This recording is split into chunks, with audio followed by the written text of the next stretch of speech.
이사야서는 총 3부로 구성되어 있는데 이 가운데 일부는 네 단락으로 나눌 수가 있습니다. 일부는 우시아와 히스기야 시대에 있었던 일이고요.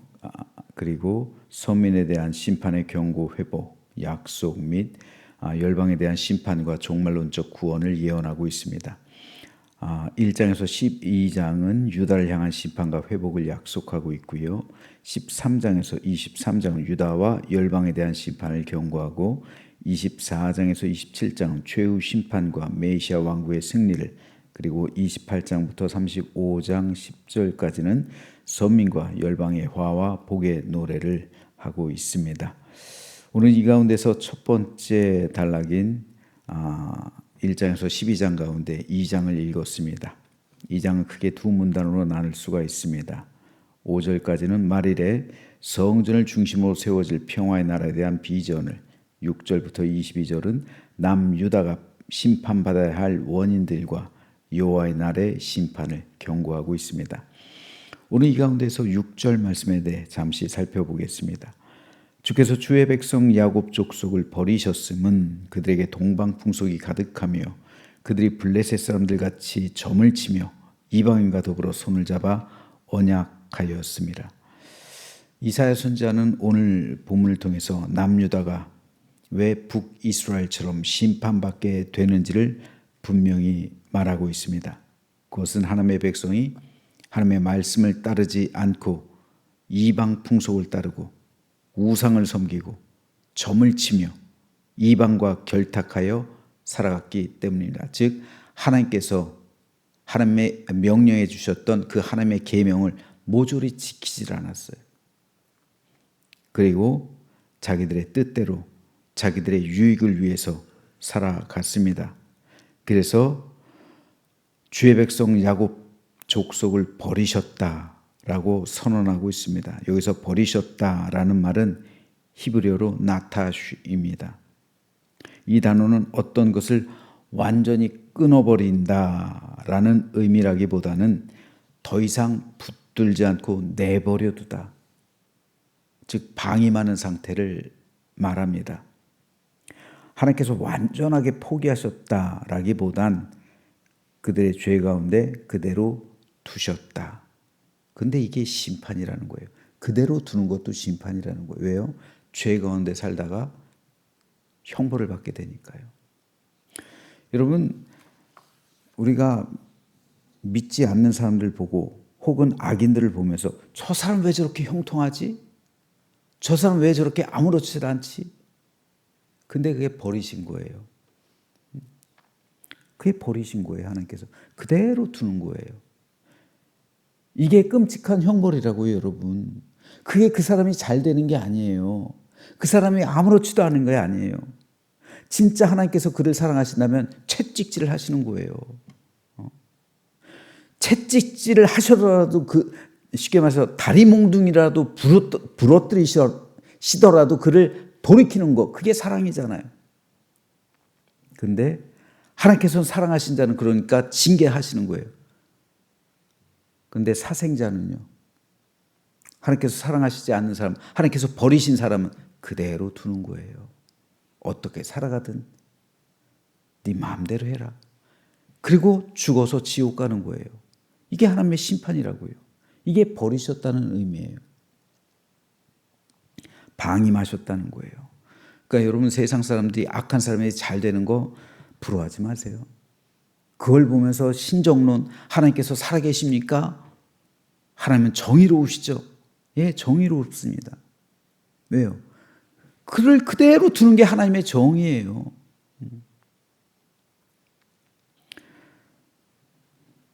여러분, 구약에서 하나님과 이스라엘의 관계는 언약 관계예요.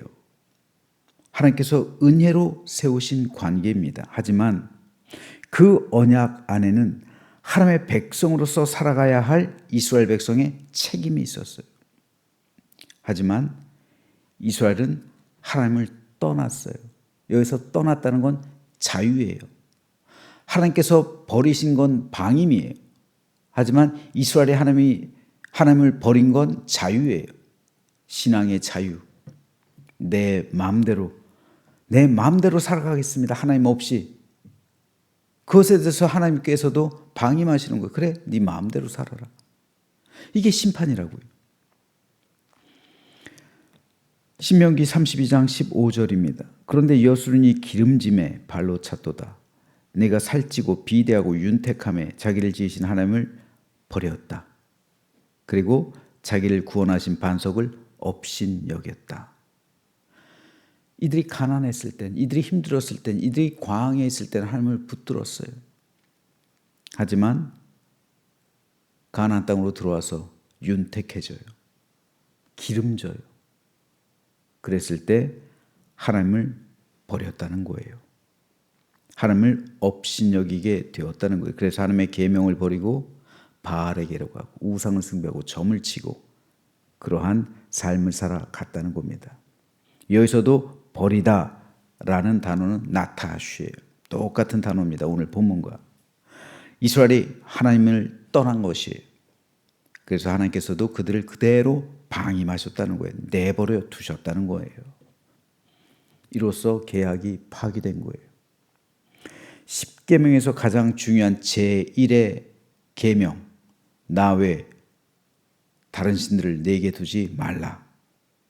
이 계명이에요. 하지만 이스라엘이 다른 신들을 섬겼어요. 이로써 계약이 파기된 거죠. 그래서 나도 너희를 버렸다라는 것이 오늘 본문 이사야 2장 6절의 말씀입니다. 자, 그렇다면 왜 이스라엘은 하나님을 떠났을까요? 하나님을 버렸을까요? 왜 그들은 하나님의 계명을 준행하지 않고 다른 신들을 따라갔을까요? 왜 우상에게로 가고 점을 쳤을까요? 두 가지 중요한 이유를 오늘 우리가 읽은 이사야 2장에서 발견할 수가 있어요. 2장을 보면 두 가지 이유가 나와요. 첫째, 풍요와 교만 때문입니다. 그 땅에는 은금이 가득하고 보화가 무한하며 그 땅에는 마필이 가득하고 병거가 무수하다.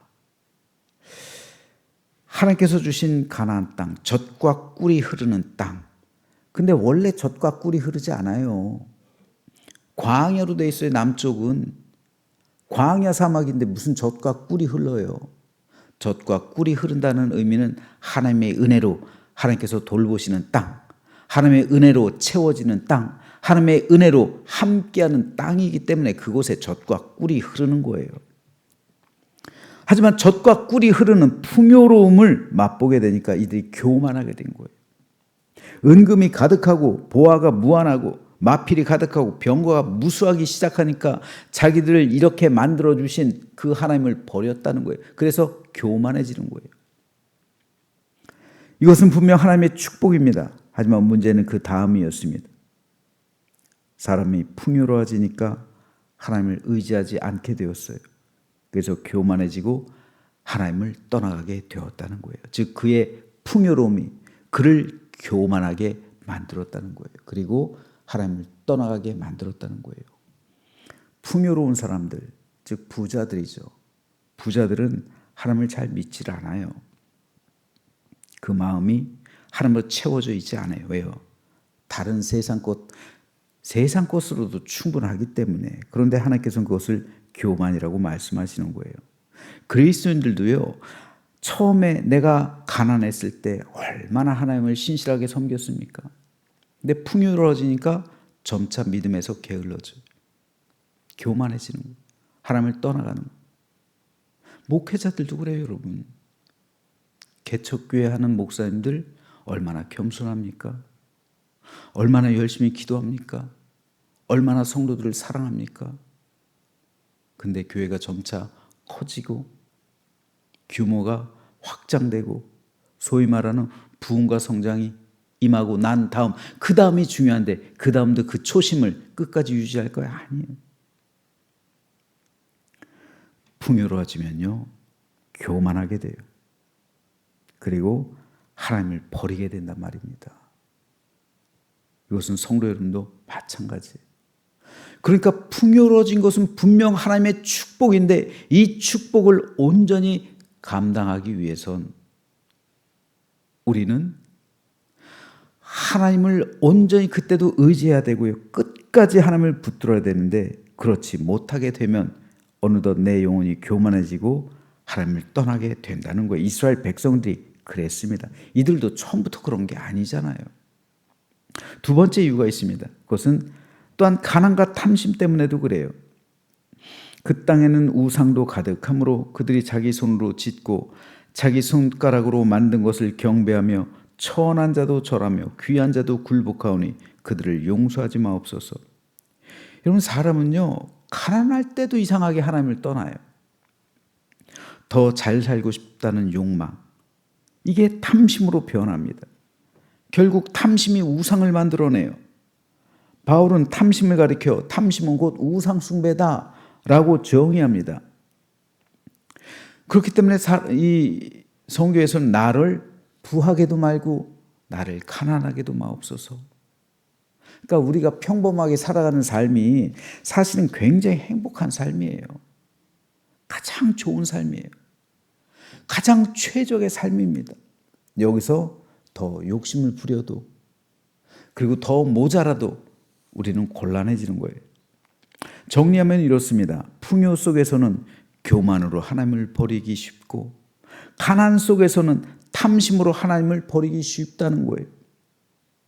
그런데 하나님께서는 오늘 우리에게 끊임없이 복 주시기를 원하세요. 여러분, 자녀들 생각해 보세요.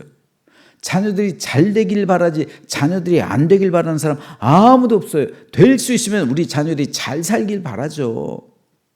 말로야 뭐 중도를 말하지만 부하게도 말고 가난하게도 말고, 하지만 실상 내가 부모라면 우리 자녀가 부하게 살고 하고 싶지 중간으로 살아, 서민으로 살아, 이거 쉽지 않아요. 그것이 설령 제일 좋은 길임을 우리가 이론적으로는 알아도 우리 마음은 우리 자녀들이 잘 살길 바란다고요. 하나님은 안 그럴까요? 하나님도 그래요. 하나님도 우리에게 복을 주시길 원하시는 거예요. 그런데 왜 하나님께서는 우리에게 복을 주시는가? 그 이유를 알아야죠.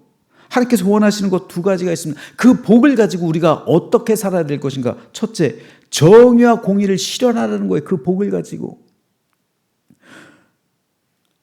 정의와 공의를 실현하라. 하나님께서 나에게 재물을 많이 주셨어요. 부자가 됐으니까. 그럼 그 부자를 가지고 나만 잘 먹고 잘 살지 말고 가난한 사람들도 좀 돌보고 흘려 보내라는 거예요. 축복의 통로가 되라는 겁니다.